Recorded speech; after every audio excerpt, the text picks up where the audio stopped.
I'm joined now by former big leaguer, all-around great guy, and of course the color analyst for the Toronto Blue Jays on Sportsnet, Buck Martinez. Thanks so much for taking the time, Buck, to be with us. I want to go back to last night's performance from Kevin Gausman for just a moment. And Kevin said that it probably wasn't his best stuff, but he was able to get the pitches down that he needed at the time. I think his record doesn't reflect how good he has been for this team all season, and he did get some ideal run support. What have you noticed from their ace?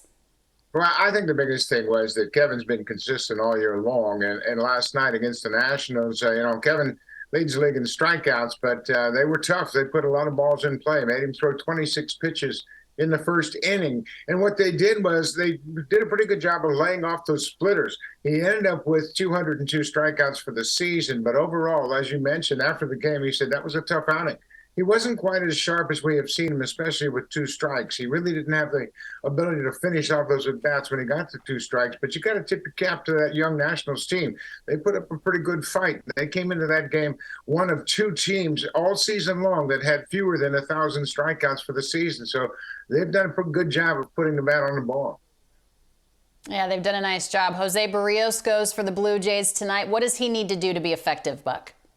Well, Alana, he's really had a bounce-back season. It was a disappointing year for him last year, and everybody felt like he would bounce back, and boy, has he ever. What he's done is he's managed his misses much more effectively. Last year, he missed a lot over the heart of the plate, and he paid a big price for it, gave up a lot of home runs. This year, it's a different story. He's controlling the baseball on both sides of the plate, using his two-seam fastball very well. He's got that great slurve that he used an awful lot, and his changeup has improved dramatically. So he and Kikuchi have been two dramatic turnaround stories for this Blue Jays, and a big reason why they are still in the playoff hunt.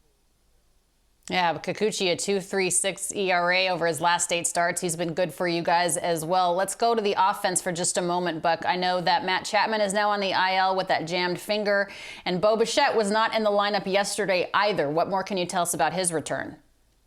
Well, yeah, I don't know that Bo's going to be back real soon. He's got a quad injury. He had that knee injury for a while and missed about 16 games, but they need him back in the lineup. There's no question about it. He's one of the best hitters in baseball, and he gets good hits against good pitching, and I think that's the biggest thing they miss. But you know what? The Blue Jays have been fortunate with Davis Schneider coming up and doing such a great job from the minor leagues, and now Ernie Clement is back up to play shortstop in Bo's absence. So basically, Blue Jays have lost the left side of their infield, but fortunately, they've got some guys swinging the bats really well right now in Schneider and Clement. Vladimir Guerrero Jr., does it put even more pressure on him, not having the best offensive year that we are accustomed to seeing with him, but does it put even more pressure on him to get going?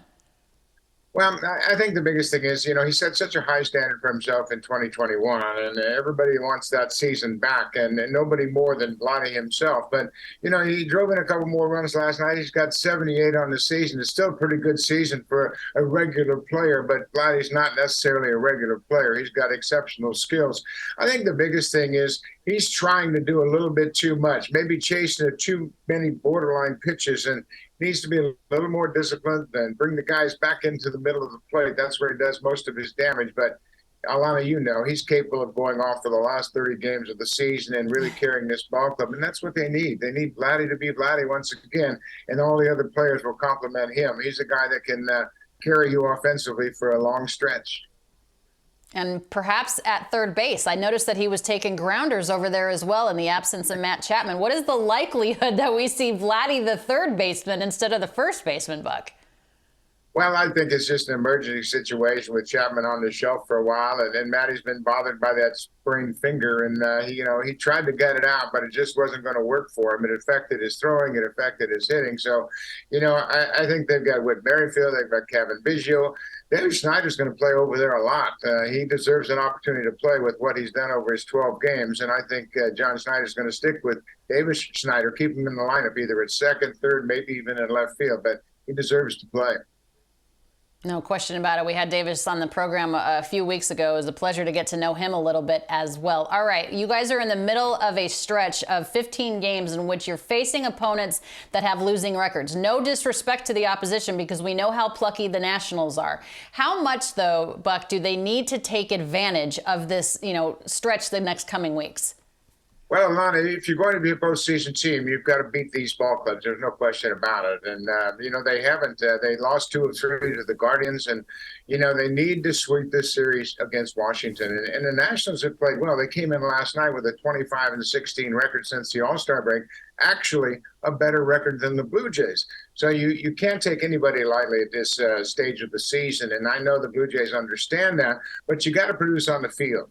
Everybody kept saying, well, they're going to hit, they're going to hit, they're going to hit. Well, they really haven't hit stride offensively like we expected they would. And thank goodness the pitching has been as good as it has been, because the Blue Jays would have been out of it a long time ago had it not been for the great rotation and the exceptional work that the bullpen has done. It's been a true pitching staff effort this year to keep the Blue Jays afloat. And that's what you need going into the postseason is that pitching and the defense. I ask you this before I let you go. Is this Toronto team, Buck, in your mind, a postseason team? I believe it is, Alana. And you know what? It doesn't really make any difference what I think. The players have to believe that themselves. But I think if they get into the postseason, because of the strength of their pitching staff, they can go a long way. And I think they can get to the World Series. If they can get into the postseason because of the depth of their pitching staff, especially the strength of their rotation, and then the back-end bullpen with the addition of Jordan Hicks and now Jordan Romano, they've got a lot of big arms and a lot of swing and miss in that bullpen. They were my American League pick to represent the AL in the World Series. Hopefully I'm right. Appreciate your time, Buck. I really do. It's always great to talk with you. And thanks for having me, Alana. You have a great day.